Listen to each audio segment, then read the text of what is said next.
Welcome to The Explainer. Today, we're going to unpack this massive, kind of invisible global system that, well, it puts the entire world right into your shopping cart.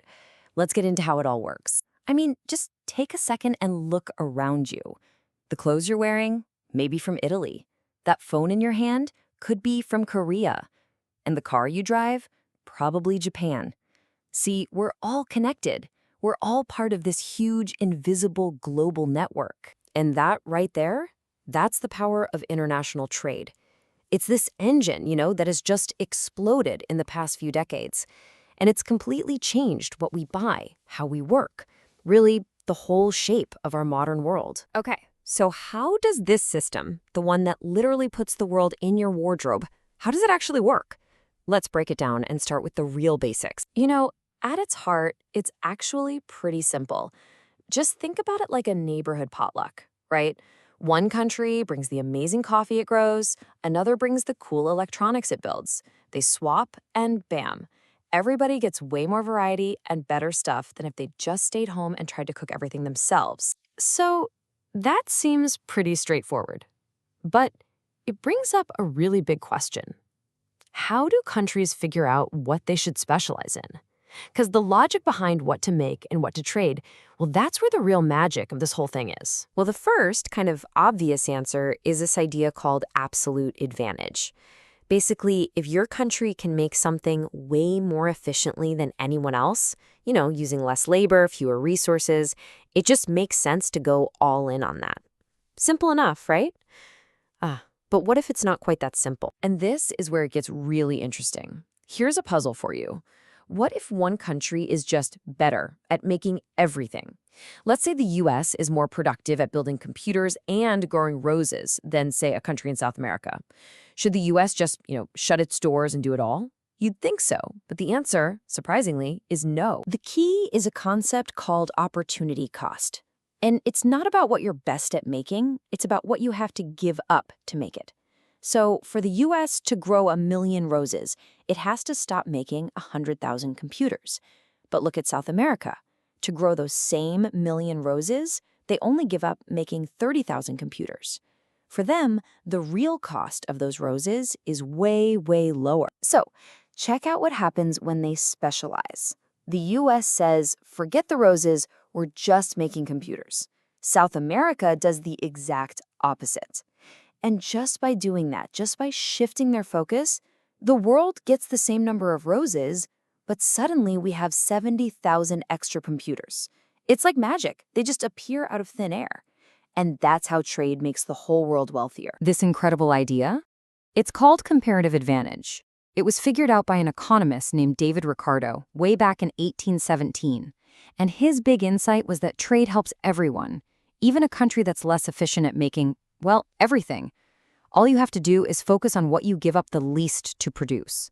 When every country does that, everybody gets to contribute, and the entire world's economic pie, it just gets bigger. But of course, this system of specializing in just one thing, it's not some perfect paradise, right? Yeah, it creates a ton of wealth, but being that connected to everyone else, well, that comes with some very real risks and downsides. It's a powerful tool for sure, but it's definitely a double-edged sword. I mean, the upside is huge. When you specialize, you get super efficient, and that drives costs way down. All that global competition, it means that people like you and me, we get better products for cheaper. Plus, it helps spread new ideas and technology, and it creates jobs all over the world. But the downsides can be really serious. If you become too dependent on other countries for really important stuff, I'm talking medicine or military equipment or microchips, that can turn into a massive national security risk. And it can make it almost impossible for your country's own new industries to even get started. So to try and balance all these pros and cons, countries don't just trade in some kind of Wild West free-for-all. Nope. They've actually built a whole system of rules and barriers and even referees to manage the game. Now, to protect their own companies, governments have traditionally used two main tools, two big roadblocks. The first one is tariffs. That's just a fancy word for a tax on stuff that's imported to make it more expensive. The second one, quotas, is even tougher. That's a hard limit on how much of a product can even come into the country. Both of them basically act like a shield for businesses back home. After the total disaster of the Great Depression, which was made way worse by everyone throwing up high tariffs, the world decided to change course. Leaders realized, hey, maybe working together is better than building walls. And that realization led to a whole series of agreements that eventually gave us the World Trade Organization, the WTO. And they're basically the main referee for global trade today. Okay, so that history brings us right up to today. In a world that's changing faster than ever, what does trade even look like now? And maybe more importantly, where is it all going? If you want to see the sheer power of plugging into that global system, just look at India. For decades, its economy was pretty closed off. Then it opened up to trade and investment, and the result? Whoa, its GDP just exploded. We're talking about it growing to almost $3 trillion. And that pulled millions and millions of people out of poverty.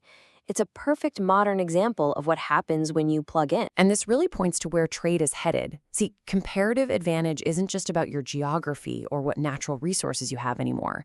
Now it's dynamic. That means it can be created. It's built on knowledge, on skills, on innovation. So you might have one country's advantage being the software designed for a phone, another country's is making the screen, and a third is just doing the final assembly. The value of that one single product is literally spread all over the planet. So all of this leaves us with one really crucial question.